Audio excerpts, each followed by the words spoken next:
Bonjour Mathie. Bonjour Flo. Alors aujourd'hui, nous nous retrouvons pour un nouveau sujet.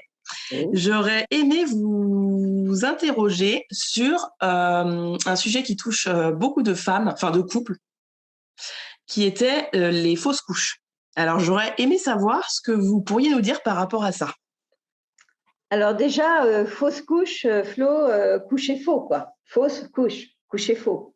Mais qu'est-ce qui peut nous amener à coucher faux, à votre avis, Floriane?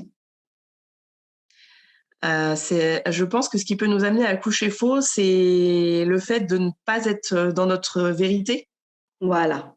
Entre autres, et surtout pour ça, parce qu'à un moment donné, on a tellement programmé d'informations, qu'on est tellement conditionné de choses négatives, des choses qui font pas partie de nous, mais qui nous ont permis de nous construire. Donc, on n'a pas à cracher dessus, on n'a pas à être en colère forcément et totalement contre elles, mais principalement de les apprivoiser.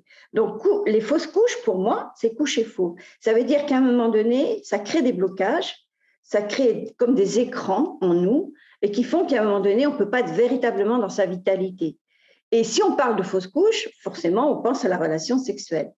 Et la relation sexuelle, eh bien, elle devient ambiguë parce qu'à partir du moment où je vis une relation sexuelle avec l'autre, ben, l'autre est lui-même construit de plein de structures qui ne sont pas forcément positives, constructives pour lui, donc qui lui ont fait dévier de son identité, qui l'ont clivé, dissocié. Donc cette dissociation, on va se rencontrer, puisqu'on forme un couple. Normalement, c'est le il et le elle, et non pas uniquement le il. Hein, ça n'existe pas, mais ça, ce sera un autre sujet qu'on va aborder d'ici quelques temps, puisque j'ai quelqu'un qui va me poser des questions, ça travaille énormément. Donc si on est dévié de sa propre identité, comment pouvons-nous vivre véritablement notre sexualité, puisque la sexualité se situe dans la boîte du bas, comme je dis, donc dans nos racines. Nos racines, ça représente notre identité identitaire, sexuelle, sexuée, vitalité, génitalité, la dimension sacrée. Donc, comment est-ce qu'on peut véritablement, après, même dans le désir profond d'un enfant, comment est-ce que ce désir profond peut être vraiment réel dans une dimension sacrée, puisque nous-mêmes, nous avons été perturbés dans cette dimension sacrée.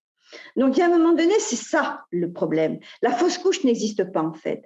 La fausse couche est là pour nous dire tout est faux. Il y a une partie de toi qui est fausse en toi et qui te donne l'impression que c'est ça et c'est pas autrement et c'est pas autre chose, alors que c'est faux. Donc, dans la rencontre de l'autre, comme pour l'autre, c'est pareil. Il a eu lui-même des parents. Donc, il y a un moment donné, ben, ça va créer une fausse relation. Donc, des fausses relations sexuelles, des fausses relations sentimentales, des fausses relations d'amour, amoureuses. Et puis, à un moment donné, voilà, ben, le résultat, il est là. Donc, ça peut perturber énormément une femme au niveau biologique, au niveau hormonal, parce qu'il y a des structures qu'elle a programmées à l'origine au départ, qui ne sont pas vraiment sa vérité à elle, mais qui lui font croire que c'est sa vérité. Et donc, le blocage, entre autres, et particulièrement pour beaucoup de femmes, et de plus en plus, et dans les pays, dans de nombreux pays, j'irais même pratiquement tous les pays maintenant, eh bien, il y a un moment donné, ça peut empêcher la naissance, la création d'un enfant. La création, on sait que la création, c'est divin.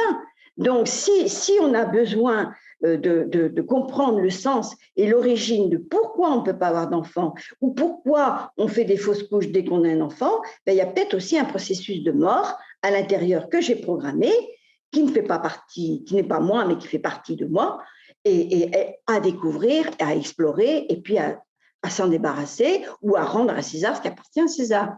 Est-ce que j'ai répondu, Floriane?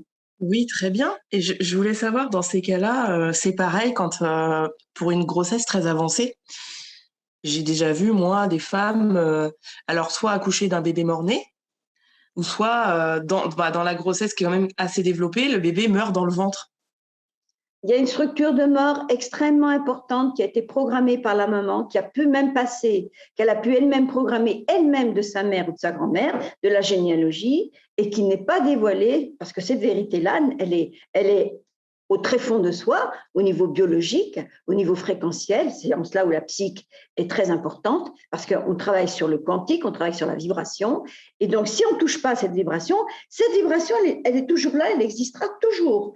Donc, le fait d'intervenir sur ce qui a été programmé de la généalogie ou directement de la mère va débarrasser la future maman ou la maman d'une structure de mort qui peut provoquer effectivement un mort-né, qui peut provoquer la mort peu de temps après, ou qui peut carrément provoquer une difficulté à avoir des enfants. Donc, structure de mort ou même, je dirais même le rejet d'un enfant, c'est morbide, c'est pas la vie, c'est pas l'acceptation de la création, c'est morbide. Donc, ça peut être lié à un blocage de cet ordre-là aussi.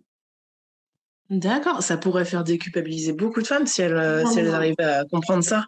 Énormément, Mm. énormément.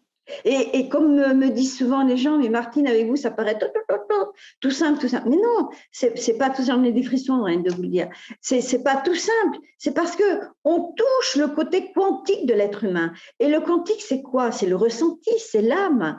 L'âme qui a programmé plein d'informations, qui n'a pas choisi n'importe quelle mère, n'importe quel parent, n'importe quelle époque. Et c'est ça qu'ils veulent détruire. C'est ça qu'ils veulent. C'est cette richesse-là, c'est cette dimension sacrée. Ils n'y arriveront pas. On ne laissera pas faire, Flo. D'accord? Très bien, Mathie. Bah, écoutez, moi, ça me va très bien pour aujourd'hui. C'est un sujet très riche encore. À approfondir. Ouais. À approfondir et je pense que ça peut vraiment aider beaucoup de femmes et d'hommes aussi. Hein, et d'hommes, bien sûr. les hommes sont aussi concernés. Voilà, ils sont passés dans le ventre d'une mère, ils ont eu un père, donc même en déblocage. Alors après tout ça, ça s'attire, puisque c'est fréquentiel, nous sommes des ondes, des fréquences, et puis à un moment donné, paf, ça fait ça, quoi. Ben oui, parce que ce sont des atomes, donc ça se répulse. D'accord? Très bien. Et je vous remercie, Mathie, pour cet échange aujourd'hui. Et à bientôt, on se retrouve bientôt pour un autre sujet dans ce cas-là. Oui, avec plaisir.